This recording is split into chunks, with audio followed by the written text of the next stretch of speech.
चर्चा चल रही थी कि किस प्रकार से गुरु महाराज अपने शिष्य को पूज्य बना देते हैं। क्योंकि महाराज जी बोलते हैं ना, पूजा करो या पूज्य बनो, या तो तुम पूजन करो भगवान की अथवा तुम पूज्य बन जाओ, दिगंबर मुद्रा को धारण कर लो, मुनिराज बन जाओ तो पंच परमेष्ठी की श्रेणी में आ जाते हैं, तो पूजन उनकी होने लगती है, उनका पाद प्रक्षालन होता है। तो या तो पूज्य बनो अथवा पूज्य नहीं बन सकते हैं तो पूजन करो। तो इसी प्रकार से कोई एक नगर था और उस एक छोर पर छोटी सी कुटिया में एक साधु रहते थे। वह हमेशा ईश्वर की भक्ति में लीन रहते थे और नगरवासी उनका बहुत आदर करते थे। वे उससे दान में कीमती वस्तुएं देते रहते थे। एक दिन साधु ने अपने शिष्य से कहा, बेटा चलो अब किसी दूसरे नगर चलें। शिष्य बोला, नहीं गुरुजी, अभी हमें कुछ और समय यहीं पर रहना चाहिए, यहाँ चढ़ावा बहुत चढ़ता है, लोग मुक्त हाथों से आपको दान करते हैं, थोड़ा और धन जमा हो जाए फिर चलेंगे। गुरु ने कहा, धन संग्रह करके क्या करेगा, हमें धन संग्रह नहीं करना है, तू चल मेरे साथ। साधु और शिष्य दूसरे नगर की ओर चल पड़े। शिष्य ने कुछ पैसे संचय किए हुए थे, महिलाएं करती ना जैसे कुछ पैसा अलग से इकट्ठा कर लेती है ना, निकालती भी हैं, तो आज तक किसी ने रिपोर्ट नहीं की, आज तक किसी ने रिपोर्ट की कहीं हमने सुनने में नहीं आया आज तक। जहाँ कुछ किसी का गुम जाता है तो रिपोर्ट करता है, ऐसा नहीं है, महिलाएं करती हैं, लड़के भी करते हैं, पुरुष भी करते हैं। पुरुषों के हाथ में सब कुछ रहता है, लड़के जो रहते हैं ना मिलता नहीं है, उनको खर्चा ज़्यादा रहता है। ऐसे महिलाओं को कई बार दान करना, कई और कुछ खरीदना। तो इस प्रकार से आज तक किसी ने रिपोर्ट नहीं की। जब नोटबंदी हुई तो लोग कहते हैं सबसे ज़्यादा निकला बहुत सारा। तो देखो ये तो बात पक्की है, ईमानदार कोई नहीं है। वो लोग भी टैक्स चोरी करते हैं, है ना, टैक्स बचाते हैं, और भी ना कहीं इनकम टैक्स, जीएसटी, बहुत सारे टैक्स नहीं देते हैं। हाँ बचत, अब हम इसका बोल लेंगे, इसलिए नहीं बोलेंगे गड़बड़ हो जाता ना। समर्थन नहीं है हमारा, विरोध भी नहीं है, लेकिन हम बता रहे हैं लेकिन हम नहीं बोल सकते ना, समझते सब हैं वो, लेकिन क्या होता, बोलने में गड़बड़ हो जाता, फिर हमें भी दोष लगता है। हम किसी ऐसी चीज़ का कोई समर्थन नहीं कर सकते, लेकिन विरोध भी नहीं है। हमने इसलिए तो बोल दिया कि किसी ने रिपोर्ट नहीं की तो समझ जाओ, देखो चोरी होती है रिपोर्ट करते हैं। आज तक किसी ने की, हमने तो नहीं आज तक सुनी कि किसी के यहाँ कुछ ऐसा हुआ हो उसने रिपोर्ट की। मालूम है कि गड़बड़ हो जाएगा अभी हाल, और कई बार रिपोर्ट करेंगे तो उल्टा खर्च हो जाएगा उसमें, और रिपोर्ट करेंगे तो हाँ घर का घर ही में है तो टैक्स है, वो टैक्स कहलाता ना, टैक्स आप लोगों का आधा तो वैसे ही रहता है हिस्सा, उसमें अपने में से अपना ही लिया है। अब जैसे बच्चे रहते हैं ना, मिठाई उठा के खा लेते हैं, मिलती नहीं हिस्से में, चुपचाप धीरे से खा लेते हैं, फिर हिचकी आती ना, हिचकी, ऐसा बोलते थे, ऐसा कि अगर हाँ। तो इस प्रकार से जिन्हें अपनी उसने अपनी धोती की गांठ में बांध लिया। चलते चलते उनके मार्ग में एक नदी आ गई, सामने एक नाव थी और नाविक नदी पार कराने के लिए 4 आने मांगता था। साधु के पास पैसे नहीं थे, जबकि शिष्य देना नहीं चाहता था। दोनों नदी किनारे बैठ गए। बैठे बैठे शाम हो गई। शाम को नाविक जब अपने घर जाने लगा तो बोला, बाबा आप लोग यहाँ कब तक बैठे रहोगे, यह जंगल है, रात में यहाँ जंगली जानवर घूमते हैं, वे आप लोगों को मार सकते हैं। शिष्य ने कहा, तब तुम हमें पार क्यों नहीं ले जाते। नाविक बोला, मुफ्त में ले जाना मेरे सिद्धांतों के खिलाफ है, मैं 2 आने जरूर लूँगा। जंगली जानवरों की बात पर शिष्य बहुत घबराया हुआ था। उसने धोती की गांठ से 4 आने निकालकर नाविक को दे दिए। नाविक ने उन्हें नदी पार करवा दी। दूसरी ओर जाकर शिष्य गुरु से बोला, देखो गुरुजी, आप तो कहते थे पैसा जमा करना ठीक नहीं, आज वही हमारे काम आया। साधु ने हंसते हुए कहा, सोच कर देख बेटा, पैसा जमा करने से तुम्हें सुख नहीं मिला, बल्कि पैसे का त्याग करने से ही तुम्हें सुख मिला। पैसे तो पहले भी तेरे पास थे, लेकिन जब तूने उन्हें त्याग किया तभी हम पार हुए हैं। सुख त्याग में ही रहता है, जमा करने में नहीं। शिष्य की आंखें खुल गईं। तो इस प्रकार से देखो, गुरु महाराज, गुरु जो होते हैं ना, शिष्यों को छोटे छोटे दृष्टांत देकर समझा देते हैं। एक बार कुंडलपुर की बात थी। एक महाराज जी थे और उनको पथरी का दर्द हुआ। बहुत वेदना हो रही थी। हम लोग सब खड़े हुए थे और उस दिन उनका उपवास भी था। उस उपवास था तो क्या करें, आचार्य जी ने कहा नहीं, अब उपवास बाद में कर लेना, आज आहार को उठना है, क्योंकि दवाई लेना है, औषधि लेना है, दर्द हो रहा है। तो देखो, गुरु महाराज सब, उनको अधिकार प्राप्त रहते हैं, है ना, मजिस्ट्रेट पावर रहते हैं ना। जैसे ऐसी गुरु महाराज प्रायश्चित भी देते हैं, ग्रंथों में संशोधन भी कर सकते हैं, वो आचार्य संहिता भी अपने हिसाब से परिवर्तित कर सकते हैं। इसलिए कभी भी साधुओं को देखो तो ये नहीं सोचो, हाँ शिथिलाचार्य है तो वो अलग बात है, बाकी चिकित्सा के क्षेत्र में ये नहीं सोचो अरे ऐसा कर रहे हैं महाराज। देखो महाराज तो प्रायश्चित ले लेंगे, अपन को कर्म का बंद हो जाएगा। तो साधु को स्थिति परिस्थिति, बस ऐसा लिखा है आगम में, ये चीज़ें बताई नहीं जाती ना, सबके सामने प्रदर्शित की जाती। इसलिए चिकित्सा सबके सामने नहीं करना चाहिए। क्यों नहीं करते? लोग देखते हैं तो अरे महाराज जी ऐसा कर रहे थे। तो चिकित्सा के क्षेत्र में वो मजबूरी का नाम महात्मा गांधी, मजबूरी में चिकित्सा लेनी पड़ती है। अच्छा बताओ, दवाई कोई शौक से खाता क्या? मजबूरी में खाता है। आप लोग भी खाते हैं ना, ऐसी साधु संतों को लेना पड़ती है और प्रायश्चित भी लेना पड़ता है। इसलिए वो आचार्य महाराज से आज्ञा लेते हैं, शिष्य बताते हैं, फिर जैसा गुरु महाराज आज्ञा देते हैं। और कई बार आज्ञा नहीं देते हैं गुरु महाराज, तो चिकित्सा करके बाद में प्रायश्चित। और गुरु महाराज ऐसा नहीं सोचना कि प्रायश्चित देते समय कुछ नहीं बोलते हैं, वो डांटते अलग हैं। डांटते क्यों हैं?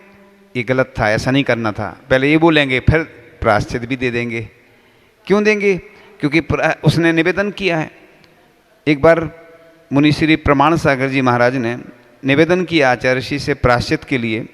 एक बार गए वो, दूसरी बार गए, तीसरी बार गए, चौथी बार गए, आचार्य जी ने टालते रहे, पांचवी बार गए। शायद गिनती में कम ज़्यादा हो सकता कितने बार गए। तो उनने फिर आचार्य जी से निवेदन किया, आचार्य जी हम आपके पास बार बार आते हैं प्रायश्चित लेने, आप बार बार फिर टाल देते। तो आचार्य जी कहते हैं देखो, ये भी शिष्य की परीक्षा होती है, देखना पड़ता है कि उसकी प्रायश्चित के प्रति कितनी लेने के प्रति कितनी भावना है। तो ऐसा नहीं सोचना। आचार्य जी हम लोगों को बोलते 6 बार तक आना चाहिए गुरु के पास। सोचो, लोग आते हैं हम लोगों के पास, कोई काम होता है 1 बार आएंगे बस, दूसरी बार फिर गायब। जैसे पंचकर्णक होता है या कोई काम होता है, लोग धैर्य नहीं रख पाते हैं, या कोई और काम होना तो लोग इंतजार नहीं करते। जब भी किसी साधु के पास जाओ तो पहले से सोच के जाओ कि हम उनकी इस समय कोई सामयिक का समय तो नहीं है, आहारचर्या का समय तो नहीं, क्लास आदि तो नहीं लग रही है, या फिर उतनी देर का अगर समय है तो बैठे रहो, नहीं तो अपन पहले से देख के आओ ना, मालूम करके। तो महाराज जी ने सुनाया था ऐसा। तो प्रायश्चित के लिए गुरु महाराज 2 शिष्य अलग अलग होते ना, प्रायश्चित भी अलग अलग देते हैं। मान लो एक कमरे में कुछ हो गया घटना, कोई छिपकली आदि, तो अब 3 हैं शिष्य, तो हो सकता है किसी का स्वास्थ्य ज़्यादा खराब रहता है, कोई कमज़ोर है तो उसको प्रायश्चित अलग मिलेगा, कोई और दूसरे शिष्य थोड़े अच्छे हैं तो उनको अलग मिलेगा। तीनों को अलग अलग नहीं मिले, और तीनों को मिलता है। उस कमरे में तीनों रह रहे थे तो तीनों को प्रायश्चित मिलता है। पार्टनरशिप होती ना, जैसे ऐसे ही होता है कि घाटे में भी और फायदे में भी, दोनों में। तो गुरु महाराज कैसे कृपावान होते हैं, अपने शिष्य को वो महान तो बनाते ही हैं, और गुरु के उपकारों को कोई शिष्य जीवन भर में भी कभी चुका नहीं सकता है। जिस प्रकार से सहस्रनाम में आदिनाथ भगवान की स्तुति की गई है, उसी प्रकार से आचार्य भगवान के भी इतने गुण हैं कि उनका वर्णन करना किसी के बस की बात नहीं है। गुरु महाराज अपने शिष्य को, हाँ तो वो बात चल रही थी, तो फिर महाराज जी का वो जो पथरी का दर्द था, औषधि आदि से फिर कुछ दिन बाद थोड़ा थोड़ा वो पथरी निकली। आराम हुआ। तो देखो आचार्य महाराज ने उपवास के लिए भी मना कर दिया, उपवास ले लिया था उन्होंने, कैंसिल कर दिया। अब जब फ्लाइट कैंसिल हो जाती, ट्रेन कैंसिल हो जाती, बस कैंसिल हो जाती, तो क्या महाराज जी का। लेकिन वैसे हम लोग नहीं करते ऐसा, अभी तक नहीं किया, ऐसा नहीं करते, चाहे फिर कुछ भी हो जाए, चाहे गर्मी हो। इसलिए हम लोग क्या करते, कई बार उपवास शाम को नहीं ले, जैसे आज हमारा प्रत्याख्यान होता ना जो आहार का, जो इरियापद भक्ति करते, उसमें नहीं लेके हम लोग दूसरे दिन ले लेते हैं, तुरंत भी ले लेते उपवास सुबह आहार के पहले तक, क्योंकि पहले से ले लिया और अनुकूलता नहीं बनी, कोई दिक्कत आ गई तो फिर। और अधिकांश ऐसा होता भी है। एक बार बीना बारा में ऐसे ही हुआ, पर्युषण पर्व चल रहे थे, दिल्ली के चौका वाले थे और हमारा पड़गान हुआ। हम गए आहार करने, हमने सबको बुलाया हाथ लगवाने के लिए। लोग घबरा गए कि शुरू में हाथ क्यों लगवा रहे हैं महाराज जी, क्या रहस्य है। हम मुस्कुरा रहे थे, वो लोग भी मुस्कुरा रहे थे कि आज तो महाराज जी ने कुछ भी अलग नहीं किया। बहुत प्रसन्न थे वो। और हमने एक अंजलि पानी लिया और बैठ गए हम। अंजलि में भी कैसे किया हमने, सिर्फ हमारा नियम था उस दिन, है ना, कि उत्कृष्ट अनुदर करेंगे, आज हम एक बूंद जल लेंगे बस। तो उस दिन हमने एक बूंद जल ले लिया, ऐसे ले लिया और बैठ गए। हमें मालूम था लोग दुखी होंगे बाद में, तो बोल समझे महाराज जी अंतराय आ गया क्या। हमने कहा बाद में अंतराय नहीं था, आज हमारा नियम था। तो उस दिन अच्छी तेज जठराग्नि भी तेज थी, समझ गए ना आप लोग। तो परीक्षा होती है। वैसे कई बार वो स्थिति नहीं बने, लेकिन जब नियम ले लो तो परीक्षा जरूर होती है। इसलिए कभी नियम से नहीं घबराना। जैन धर्म कठिन जरूर है, लेकिन जैन धर्म से बढ़िया धर्म कोई अच्छा नहीं लगता। लोगों को लगता है जब अपन धीरे धीरे, देखो पहलवानी करते हैं, व्यायाम करते हैं, धीरे धीरे, स्लो ड्राइव लॉन्ग लाइफ। ऐसा ही कई लोग उपवास किए ही नहीं, एक आध बार किया था, अरे वो भूख लगाई थी अब हम नहीं करेंगे कभी। ऐसा देखो कोई भी हो, पानी का त्याग करना है जिसको, रात में पानी नहीं लेना है। चतुर्मास में अभ्यास करो, क्योंकि चतुर्मास में पानी गिरता है, नहीं भी गिरे तो प्यास उतनी नहीं लगती, ठंड में नहीं लगती। गर्मी में कभी भी जल छोड़ने का प्रयास कम करना, मतलब हम मना नहीं कर रहे किसी को, लेकिन गर्मी में अगर अभ्यास करोगे तो कभी नहीं होगा। इसी प्रकार से उपवास है, चतुर्मास में अभ्यास करो एक आसन का, चतुर्मास सबसे अच्छा। तो ऐसे ही जैन धर्म के लिए लोगों ने कठिन बना दिया कि अरे इतना कठिन है, लोग देखते हैं ना। देखो जब हमने बताया था केसलोन, धीरे धीरे करते करते अभ्यास आ गया। पहले कई बार दूसरे महाराज जी लोगों से मदद लेनी पड़ती थी। हमने एक चीज़ बहुत अच्छी पकड़ी है, जो बैयावृत्ति करते ना लोग, जिनके 2-4 लोग हैं गिने चुने बस इधर, तो वो आते हैं आइडिया से करते हैं, तो बस 5-10 मिनट में हो जाती है। कई लोग धीरे धीरे, कई लोग तो ऐसे आते हैं धीरे धीरे, बस ऐसे करके चले जाते हैं उठ के बस, है ना। तो क्या होता है ना, ऐसे ही अपने जैन धर्म में मैनेजमेंट है बहुत अच्छा, कि तरीके से करो, है ना। जैसे संघ में आचार्य श्री के संघ में हैं पूज्य निर्यापक मुनि श्री प्रसाद सागर जी महाराज, उनके अंदर बहुत कलाएं हैं मैनेजमेंट की, है ना। कल ही उनका पत्र प्राप्त हुआ, आचार्य श्री की कृपा का आशीर्वाद आया और बहुत अच्छे ढंग से उन्होंने, है ना, अपने शब्दों के सुमन के माध्यम से, है ना, दीक्षा दिवस की शुभकामनाएं भेजी। खुशी तो होती है ना, नहीं होती। तो ये एक कला कहलाती है मैनेजमेंट की। ऐसे ही क्या होता है कि कोई भी कठिन काम भी होना सरल बन जाता। अब जैसे बिहार में लोगों को चलना हो, महिलाएं भी चलती ना, आरिकाओं के संगे पुरुष वर्ग भी चलता है, युवा चलते हैं। युवाओं के लिए ऐसे 2-2 किलोमीटर बिहार करना चाहिए। इससे क्या फायदा होगा, हर 2 किलोमीटर में लोग बदलते रहो ना। लोग क्या करते हैं, सबसे बड़ी गलती, वो चलेंगे लगातार, फिर थक जाते, फिर अगले दिन दिखेंगे नहीं, गायब। हम लोग ढूंढते रहते फिर कहाँ हैं वो। अब कल आए थे ना, थक गए थे, अब आज नहीं आ रहे। ऐसे ही लोग कहते महाराज जी तो बहुत स्पीड में चलते, अरे भूख लग, क्या है, लोग चलते हैं ही नहीं। अब कभी कभार चलना है, हम लोग रोज चलते रहते हैं, तो हम लोगों को वो आदत में रहता है। तो बस लोग एक तरीका ये अपनाएंगे। दूसरा, जब भी कोई वाहन आदि आए, एक तरीका बहुत अच्छा बता रहे हैं कि जहाँ जहाँ भी पूरे भारत में साधुओं के विहार हों, दिगंबर जैन साधुओं के, तो एक रथ चलना चाहिए पीछे, जिससे कोई भी वाहन आएगा तो सुरक्षा रहेगी और उससे माहौल भी बना रहेगा, है ना। जैसे रथ यात्रा इधर निकालते ना, अगर एक तरीका हो गया ना तो बहुत सुरक्षा, साधु की भी, श्रावकों की भी सुरक्षा, और कोई वाहन अचानक आएगा तो वो नहीं आ पाएगा, पीछे रथ चलेगा, आगे महाराज जी माता जी जो भी।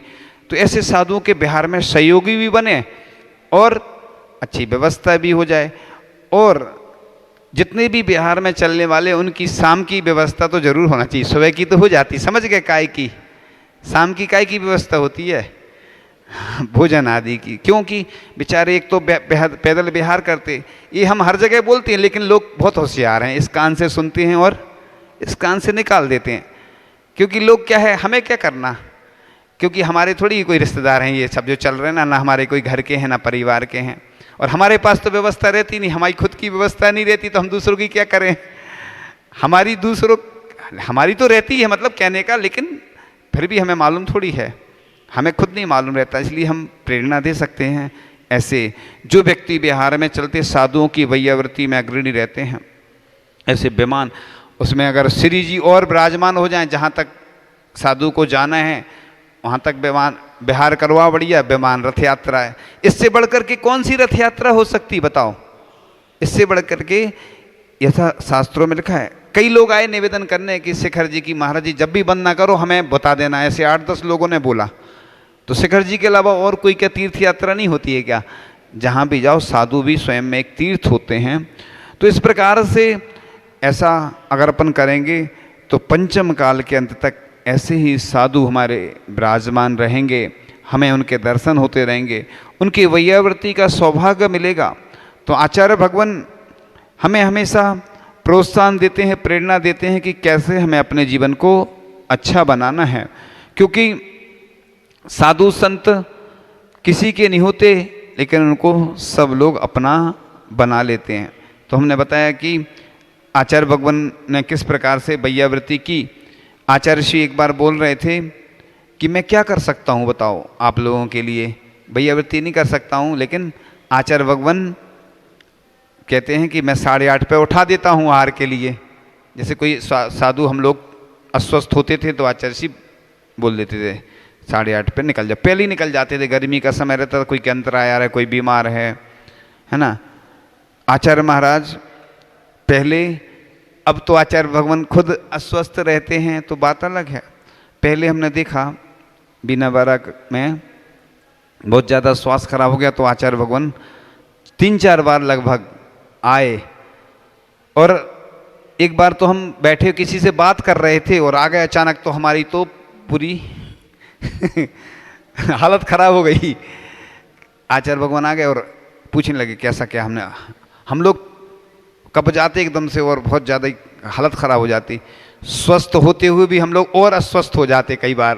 लेकिन आचार्य जी आते तो खुशी भी होती है, लेकिन दुख भी होता कई बार लेटे हैं मान लो, आ गए तो बैठिए आचार्य जी, नहीं पूछ के। तो इस प्रकार से गुरु महाराज बड़े उपकारी हैं कि जिनके माध्यम से हम लोगों को दीक्षा की प्राप्ति होती है। और इस प्रकार से आचार्य भगवान के चरणों में अपन फिर बात करेंगे।